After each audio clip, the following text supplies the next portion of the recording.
All right, so this is going to be episode 0 of the drift-ish tutorial videos. Now, they're not going to quite be how to drift videos. It's going to be more of the logic and techniques that will kind of help you learn how to drift. It's hard to say, this is how you drift, do exactly as I do. Kind of doesn't exactly work that way, and it's something that you really have to work at on your own. You'll kind of develop your own style, and we'll discuss it kind of later on.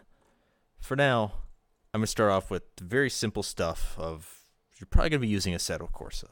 If it's R Factor or something else, I don't have that, so this is going to be for Assetto Corsa. First things first, we're using technology, and technology can sometimes be a bitch. So, if you're in Assetto Corsa, go to main menu, and we're going to make sure that it actually sees our controller. What I'm using is a G29, or otherwise a G920, if you really want to call it that. G27, same will follow.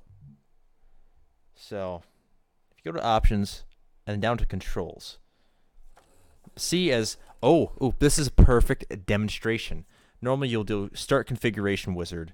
It'll ask you to turn the wheel, press a certain button, and do stuff like that. As you can see, I'm turning my wheel, and you can see that it, in the bottom left, it sees it, but it's not seeing it up in the right here.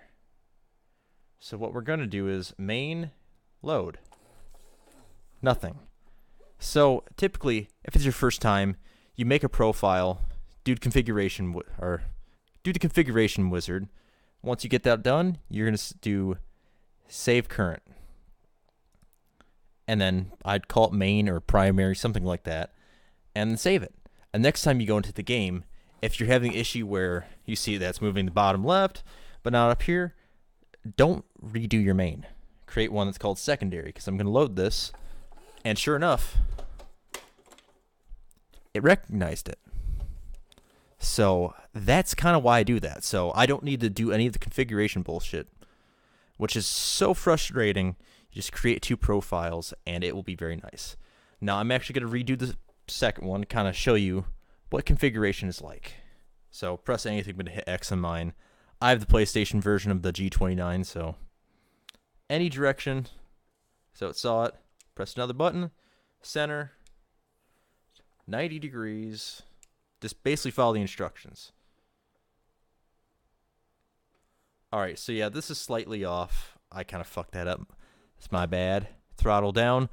You may notice that throttle down does not react. Throttle off, it reacted.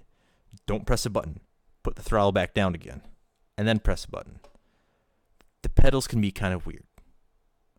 You release a pedal. Keep following instructions. Clutch wants to do the same thing that throttle did. Just press it all the way down until it tells you actually hit the button. It might take you a couple tries.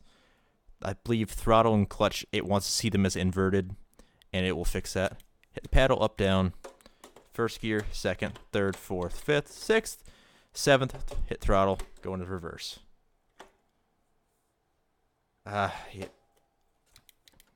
I fucked that up.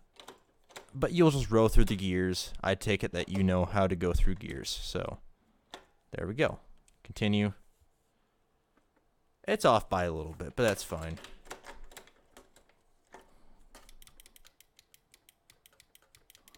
Awesome. And then you're going to hit apply. Now I can actually bump this up just a bit. Mine's a 900 degrees, so I'm going to do it right around 850. And save current.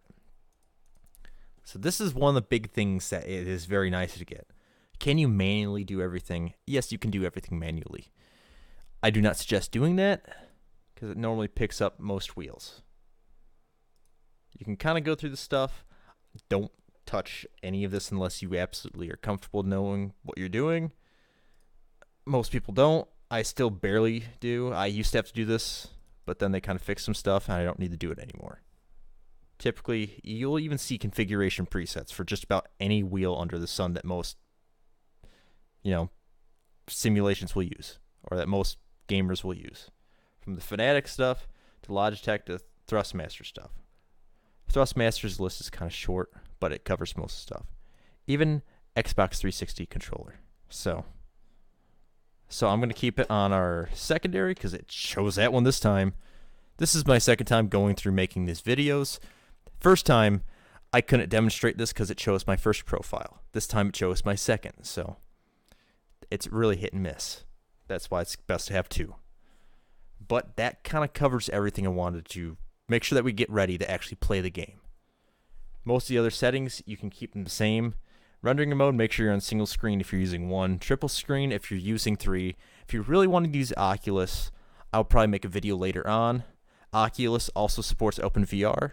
What you use that if you have any other headset, if you have Lenovo's, HP, the HTC Vive, that is what you'll use. The Index, I don't think that's even out yet, but yeah, that's typically what you'll use is OpenVR.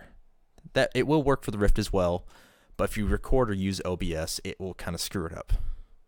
Anyways, I guess that is it to cover kind of the settings and controls.